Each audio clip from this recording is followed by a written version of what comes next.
Today I'm going to talk about the 5 cards you may want to consider to counter the upcoming Tier 0 Tearlament deck. If you still need a beautiful playmat, go to zerodamagegaming.com and use the code SOLEMN for a discount. So right here we have the cards. As you can see, we have quite a different selection. Not all of these will fit into every deck, but that's only natural. So I have like a solid combination here. So on number 1 on our list we have DD Crow. Now if you notice the TCG and the OCG lists for the Tearlament meta a few months ago, you might notice, hey, no one was playing DD Crow. Why is this? Basically, if you're a Master Duel only player, you need to know about Bestials. Bestials were basically a new form of hand trap that were also like a deck on their own, and they were essentially DD Crow on steroids. However, we do not have Bestials in Master Duel, and I don't even know if we have like any indication on when they might be coming. This might be next month or something like that, but that still means you have an entire month of no Bestials to deal with Tearlaments. So the next best thing is DD Crow. DD Crow says, quick effect, you can discard this card to the graveyard, then target one card in your opponent's graveyard, banish that target. Now, why is this so good against Tearlaments? Essentially, Tearlaments cards say when they are milled to the graveyard, or they are sent by an effect basically, they will activate and then fuse from there by shuffling themselves back to the deck. However, if a card removes them from the graveyard before they can be shuffled back, the effect just cancels out. It's done. This means if a Tearlaments card in the graveyard activates and you say, DD Crow and banish it,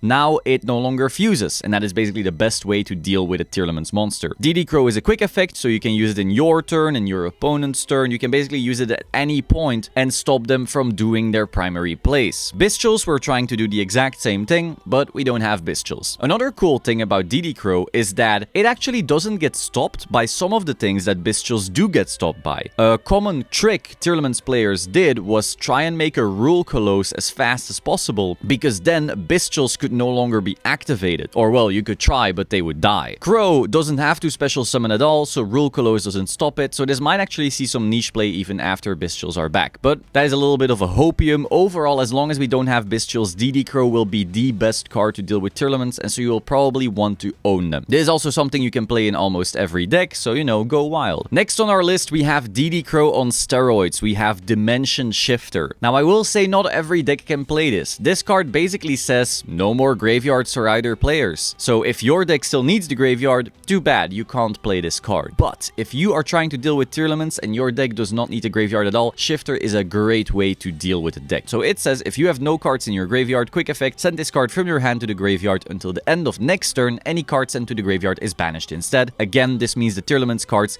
can never shuffle themselves back because they're never even hitting the graveyard, and that means the deck just doesn't do anything. So Shifter was something we saw played in Exosister, we saw it played in Fluanderies, we currently see it played in Kashtira, and it is a great way to deal with Tearlaments. Number 3 on our list, we have Dimensional Fissure. Very simple effect. It says any monster sent to the graveyard is banished instead. This is basically Dimension Shifter, but on a spell. Once again, not every single deck can use this, but if your deck can use this, this is a great way to deal with Tearlaments. Going first, obviously they cannot play the game at all, but going second, this is also pretty useful, because if you're trying to break the Tearlaments board, you will notice there's one problem. Whenever you destroy these fucks, they just come back. You destroy Rule Colossus, it comes back. You destroy Kaleido Heart, it comes back. Unless you do it by battle, but good luck with that. However, if you activate a Dimensional Fissure and then start playing into the board, they are banished. They do not hit the graveyard, and so they won't come back. You only need to out the board once, and a bunch of their best interrupts actually just fade away. So both going first and second, Dimensional Fissure is a great card against Tearlament, assuming your deck can play it. Now, some people might be saying, hey, why Dimensional Fissure then and not Macrocosmos? Macrocosmos is actually worse than Dimensional Fissure. Why?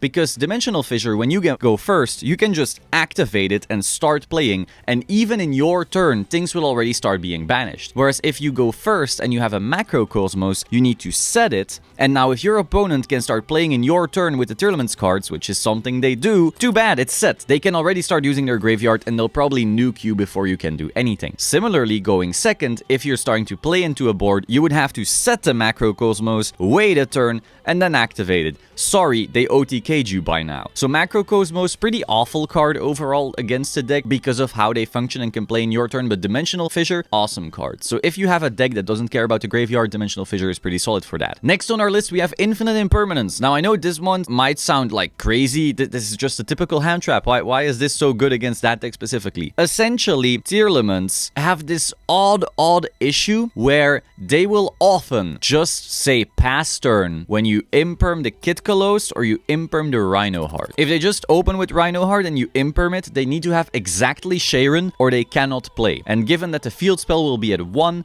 and Sharon will be at 2, the odds of that happening are pretty low. Beyond that, if they do manage to make a Kid Colossus and then you imperm that, it is often very hard for them to actually extend through that. Now, it is still possible, obviously, the deck doesn't just always scoop to imperm, but it scoops to imperm often enough to where it is still something I would definitely include in every deck as long as Tearlament is good. The final card on the list is Abyss Dweller. This card defined the tier format. It says, quick effect, detach one material from this card, your opponent cannot activate any card effects in their graveyard this turn. Once again, just like all the other cards we've discussed so far, except for imperm, the Tearlament's cards just won't work. They'll be in the graveyard, sitting there doing nothing. And so if your deck can make an Abyss Dweller, and most decks can because rank 4s are pretty generic, they will just not get to play. If you are playing a Cybers deck right now, I would say play some Parallel Exceed in it just to put an Abyss Dweller on top of your current board. Just any deck basically, try to make an Abyss Dweller. Trust me, you're gonna have a much better time into tier. And even the tier mirror will often be defined by, did I get my Abyss Dweller off? Because if you do, well, they can't really play. Those are the top 5 cards to deal with Tearlaments right now. Personally, I will not be playing like these banish only decks, so I cannot play the Dimension Shifter and the Dimensional Fissure types of cards, but I will absolutely be playing the Dweller, I will absolutely be playing the Crow, and I will absolutely be playing the Imperm